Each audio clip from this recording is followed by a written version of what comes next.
Today's video, we're making over this bookshelf. This is a beautiful piece, absolutely gorgeous.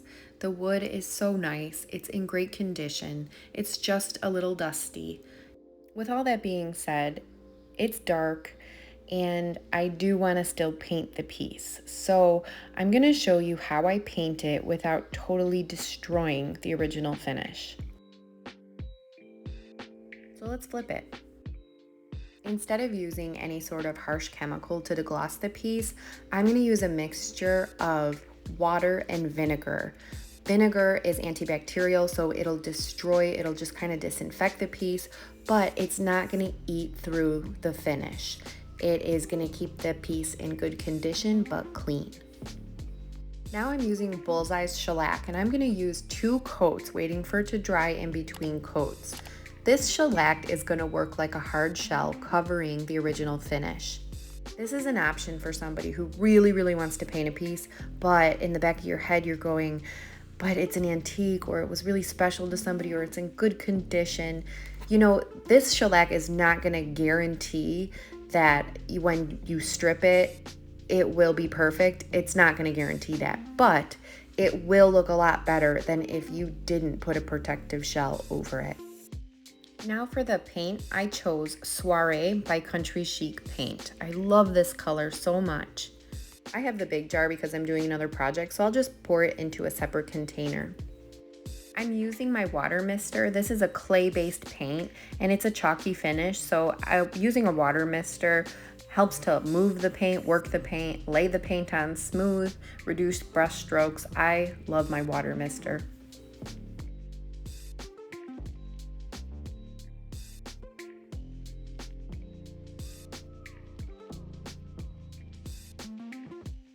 Applying your paint to the details is a little bit tricky, but you just sort of stipple your brush, in there and do the best you can, because you can always come in with a second coat and finish anything, or, get into any of those areas that you couldn't on your first coat.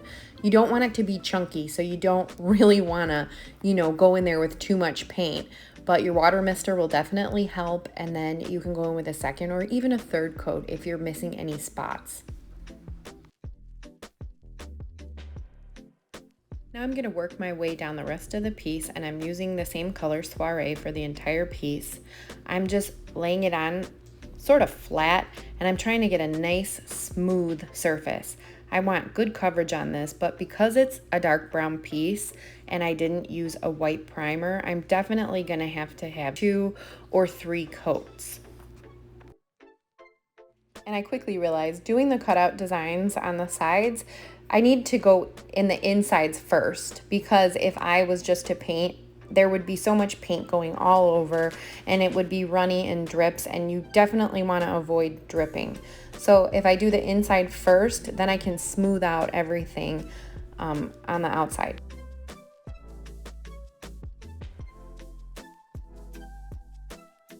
For me, my first coat never ever looks great. I mean, I'm sure it's possible, but not for me. So don't stress, when your first coat looks scary. What you want to do is focus on laying on your paint flat so that you have a nice smooth surface for your second coat.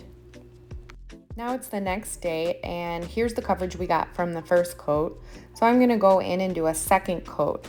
Now in total, I only needed to do 2.5 coats. There were some spots that didn't get full coverage after the second coat dried, so I just kind of spot paint it then.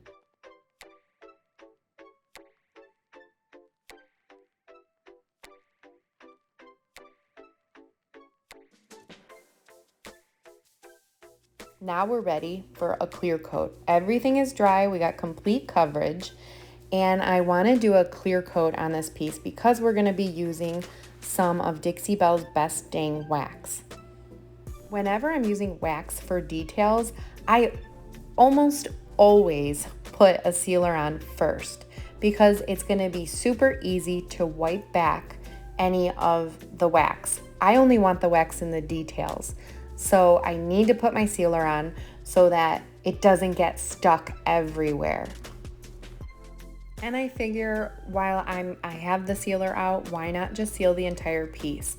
And I like to slow down when I'm sealing the tops of something for you guys so that you can see how careful I apply my sealer. Sealer is, it could be a little tricky, but once you get the hang of it, it's actually really simple. You just have to take your time.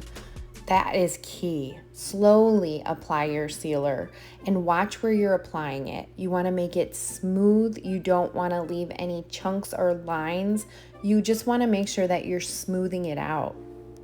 You could paint your piece, you could blend, you could do a million things, but if you rush your sealer, you're really going to ruin the entire look of your piece. So when people say, I have streaks and I don't know why, usually it's because you sped through it or you just applied it sort of, I hate to say that, carelessly, and maybe not all the time, but most of the time, if you just carefully apply it and really watch what you're doing, you can get a nice finish. And for the sides, I apply it the same way. I do the cutouts first, the insides, and then I smooth it out down the sides.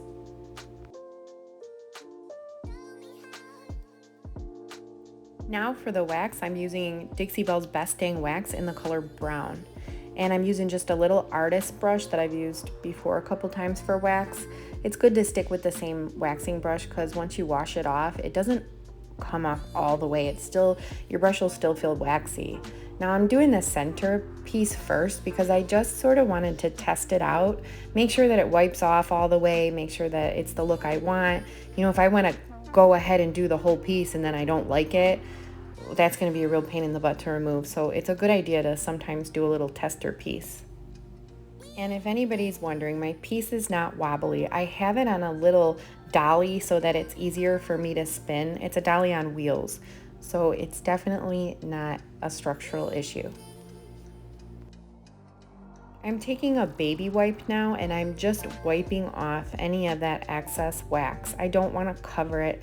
I just want this detailed piece to pop. I decided I like the look, so I'm going to go ahead and finish up adding the wax to the rest of the details.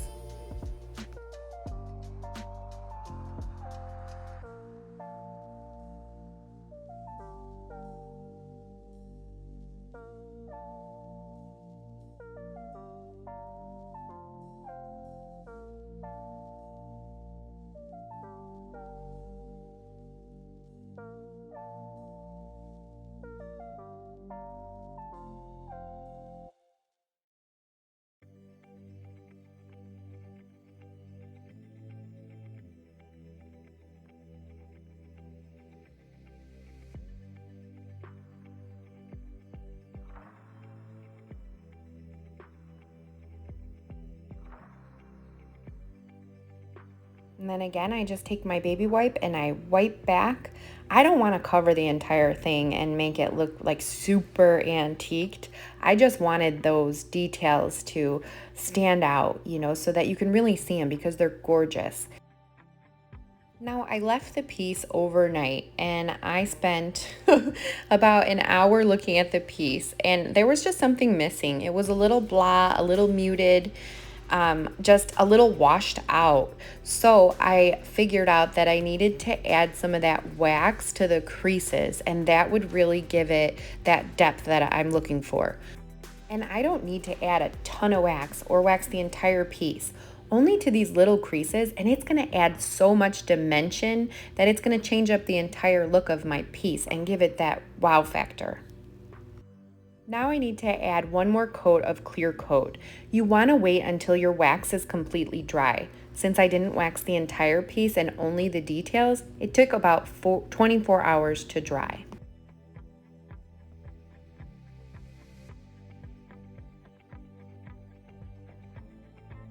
Here's a little reminder of the before,